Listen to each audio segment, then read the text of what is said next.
दोस्तों, आज मैं आप लोगों के सामने लेकर के प्रस्तुत हुआ हूँ हॉरर कहानी जिंदा डायन। ये सत्य घटना पर आधारित कहानी है। बिहार प्रांत के बेगूसराय जिले का एक गांव लाखिया उन दिनों काफ़ी चर्चा में आया था जब प्रसव के समय या प्रसव के बाद नवजात शिशुओं के मौत का सिलसिला थमने का नाम नहीं ले रहा था। इसका दोषी कौन था? आगे गांव के बाहर जहां एक मृत बच्चे की मिट्टी दी जा रही थी, दिन में ही सन्नाटे में डूबा हुआ था। कुछ छोटी छोटी कटीली झाड़ियां, कुछ विशालकाय वृक्ष थे वहां, जिसमें मृत व्यक्तियों के घंट से लदा एक विशालकाय पीपल का पेड़ था, जिसकी छाया अजगर के समान दिन में ही वहां से आने जाने वालों को निगलने की कोशिश करती थी, जैसे छल रही हो। गांव वाले इस जगह को गड़ंत कहते थे। जब कोई मरता तो यहाँ आते, अन्यथा इस गड़ंत वाली जगह को देखना भी नहीं पसंद करते थे। मिट्टी देकर गांव वाले वापस आ गए थे। उस घनी काली रात ने सारे गांव को अपनी आगोश में ले लिया था। सभी सो चुके थे, सिर्फ कुत्ते गांव की गलियों में रो रहे थे। माघ का महीना चल रहा था, तभी कुत्ते रोने की बजाय भौंकना शुरू कर दिए थे, क्योंकि एक काला साया गांव की गली से होता गड़ंत की तरफ बढ़ता जा रहा था। उसके गड़ंत की जगह पहुंचते ही उल्लू पक्षी ने आवाज लगाई। साथ ही कुछ देर इधर उधर वह साया देखा और कपड़ों की कैद से आजाद हो गया था।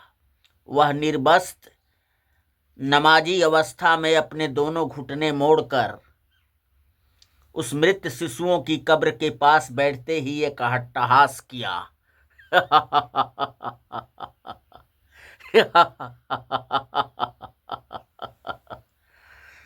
उसके लंबे केस कमर तक लहरा रहे थे। एक खूबसूरत दीप्ति नवल से दमकता उसका चेहरा एकाएक बुझते हुए क्रूर हो उठा था।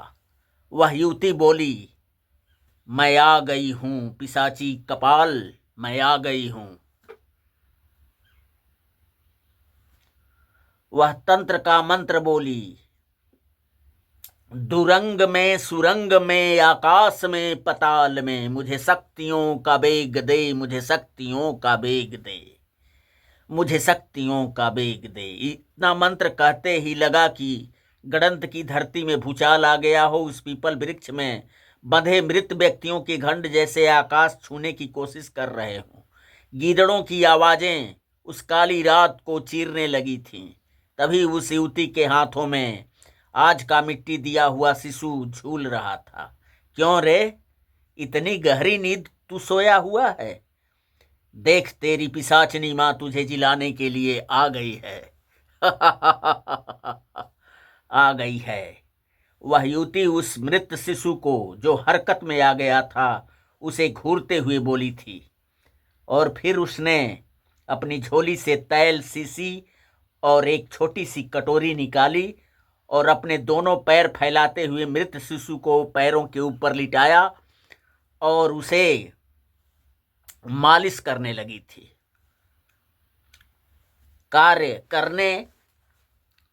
ये सब कार्य करने के बाद उसे अपने मुंह से चुमी चटकारी, फिर उसके कानों में जोर से बोली, चल आंखें खोल, खोल न आंखें। तभी साफ देखा जा सकता था एक चमकीले तार के समान चमकती कोई वस्तु फिजा से नीचे आई और बच्चे में समा गई थी। गीदड़ों की आवाजें गूंजी, एक तेज हवा वृक्षों को झकझोर गई थी और शिशु ने अपनी दोनों आंखें खोल दी थीं। वह युवती को देखकर डर से घिघिया उठा था। घिघिया उठा था। क्यों रे नराधम, अभी तक आंखें मूंदे पड़ा था, अब चीख रहा है? देख देख, जीवन मृत्यु अब सब मेरी मुट्ठी में है। सब मेरी मुट्ठी में है, जीवन और मृत्यु सब। और वो जोरदार ठहाके लगाकर हंसने लगी थी।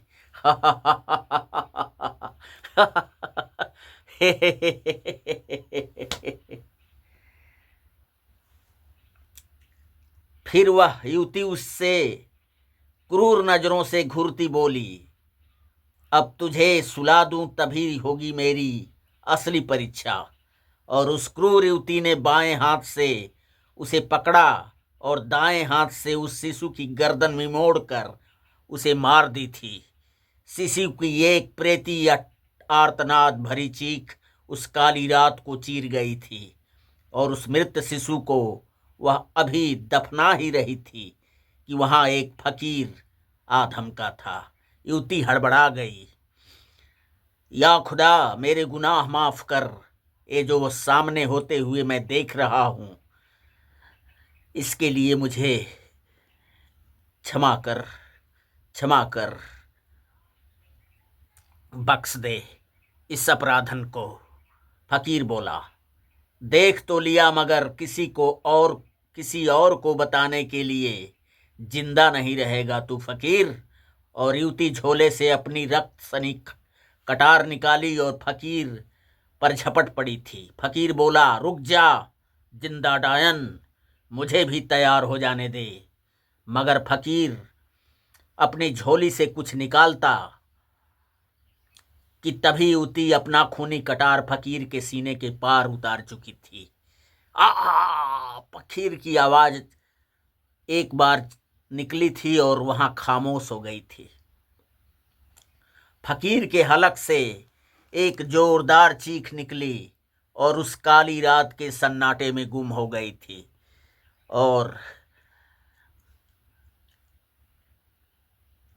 गुम हो गई थी। युवती के चेहरे पर फकीर के खून के छींटे उसे और भयावह बना रहे थे। वह युवती गुस्से में आंखें तरेरी बोली, फकीर तेरे गुनाह तो तेरा खुदा माफ कर देता, मगर मेरे लिए तेरा जिंदा होना मुझे सत्यानाश कर देता। इसलिए तेरा खेल ही मैंने खत्म कर दिया। और युवती उस मृत फकीर के जिस्म को घसीटते हुए ले गई एक गड्ढे में डाल दी थी और वहां से वापस अंधेरी रात में वहां से वापस गांव की तरफ चल दी थी। घर पहुंचते ही युवती के उसका पति जियालाल बिगड़ा। हद हो गई संध्या, कहाँ चली गई थी तुम? मैं कब से परेशान हूं। उसका पति जियालाल बोला, मैं कहाँ गई थी, क्या करने गई थी, आप अगर ना पूछें तो अच्छा होगा। शौच के लिए गई थी यार, चलो उधर हमें भी सोने दो। और वह अपने पति जियालाल की रजाई में समाकर सो गई थी।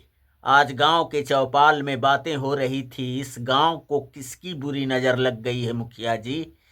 हम भी हैरान हैं बद्दू भाई, लगातार शिशुओं की मौत आखिर हमारे गांव में ही क्यों हो रही है? इसकी तह में तो जाना ही होगा, सारे गांव वाले एक साथ बोले। ठीक है, किसी को कुछ पता चले तो हमें खबर करना मुखिया जी। पंचायत खत्म हुई, 1 महीना सकुशल बीता, गांव वाले निश्चिंत बेफिक्र हुए। चलो अब जो शिशु हो रहे हैं वो तो सकुशल हैं। गांव वालों के सीने से भारी पत्थर खिसक गया था। उधर राघव को आज बेटवा हुआ था। संध्या गई थी राघव के बेटवे को देखने, उसे लेकर चुमी चकारी। अभी वह घर की तरफ लौटी कि राघव का बेटवा इस दुनिया से चल बसा। राघव की पत्नी डकर रही थी, बेचारी का रो रो कर बुरा हाल हो गया था। संध्या खुश थी क्योंकि आज अमावस की रात थी, उसकी रात। मैं तो कहूं बहन, इस संध्या हमें कुछ ठीक नहीं लागत। एक गांव की ही युवती बोली, ठीक पकड़ो छुटकी, हमें भी दाल में कुछ काला लागत हो। दूसरी युवती हामी भरी, उधर गड़ंत पर राघव के भी बेटवे की मिट्टी दे गई थी। अमावस की काली रात अपनी छटा बिखेरने लगी थी। अर्धरात्रि का समय हो चला था। संध्या अपने पति जिया ललवा को एक गिलास में दूध लाई। लो पी लो जी। जियालाल पी लिया और थोड़ी ही देर में वह गोता खाने लगा। उसे क्या पता था इस जन्म घुट्टी के बारे में। वह बिस्तर पर गिरा तो सो गया। संध्या दरवाजा खिसकाई और बाहर इधर उधर देखी, फिर गड़ंत की तरफ चल दी। गांव के लोग मिट्टी देकर आए थे, अभी जगे ही थे। राम सुमिरन काका, गिरधरिया बोला। हाँ बोल गिरधरिया, राम किसुन काका बोले। इजी अललवा वो इतनी रात को कहाँ भागी जा रही है काका, गिरधरिया ने कहा। गिरधरिया तैं जो मुखिया जी के जनाओ, तब तक हम गांव वालन और जिया ललवा के जगावत हैं, राम किसुन काका बोले। इधर संध्या गड़ंत पहुंचकर कपड़ों से आजाद हो गई और अपना सिद्ध मंत्र बोली। दुरंग में सुरंग में आकाश में पताल में, मुझे शक्तियों का बेग दे, मुझे शक्तियों का बेग दे। हवा चलायमान होने लगी। आज कुछ घटित होने वाला था, अजीब घटित होने वाला था। तभी उधर पेड़ की साख पर दुबके एक छोटे बिल्ले को बड़ा बिल्ला दबोचता है। छोटे बिल्ले का रक्त नीचे महीनों से पड़े फकीर के अस्थि पंजर पर पड़ता है और अमावस की काली रात को पिंजर में शैतानी रूह दाखिल होती है और फकीर का कंकाल एक भयानक शैतान का रूप अख्तियार कर लेता है और गड़ंत की तरफ बढ़ चलता है। उधर संध्या कब्र से राघव के मृत शिशु को बाहर निकालती है, जो आज की ही मिट्टी दिया हुआ रहता है। तभी फकीर के पिंजर में समाई बुरी आत्मा वहां पहुंचकर निर्वस्त्र उस जिंदा चुड़ैल संध्या को पीछे से दबोच लेती है। वह शैतान के पंजे से लाख छूटने का प्रयत्न करती है, मगर छूट नहीं पाती है और फकीर के पिंजर में दाखिल शैतानी आत्मा निर्वस्त्र संध्या के जिस्म को रौंदने लगती है। संध्या की चीख उस अमावसी काली रात में गूंजने लगती है। उसकी आंखें फट चुकी होती हैं, मारे अंतड़ा के जिह्वा बाहर को आ गई होती है, फिर भी शैतान उसे रौंदता ही रहता है। तभी ब्रह्मकाल के समय शैतानी रूह फकीर के शरीर को छोड़ देती है। गांव वाले मसाल लिए गड़ंत पहुंचते हैं और यह दृश्य देखकर स्तब्ध रह जाते हैं। निर्वस्त्र संध्या के जिस्म के ऊपर एक मानव अस्थि पंजर पड़ा होता है। तभी तो यहीं आती थी छिनाल यह घिनौना कुकर्म करने। संध्या का पति जिया ललवा बोला। मरी जली डायनों के किस्से तो सुना था राम किसुन काका, अब जिंदा डायन भी देख लिए। गांव वाले एक साथ बोले, चलो भैया, इस जिंदा डायन से तो छुटकारा मिला। राघव आंखों में अश्क लिए वहां कल की मिट्टी दिया गया अपने बच्चे की मृत शरीर को फिर से दोबारा वहां उसी धरती पर दफना रहा था। दोस्तों, कैसी लगी आप लोगों को ये हॉरर कहानी जिंदा डायन? आप लोग इसे लाइक, सब्सक्राइब, कमेंट के माध्यम से हमें बताएं। नमस्ते।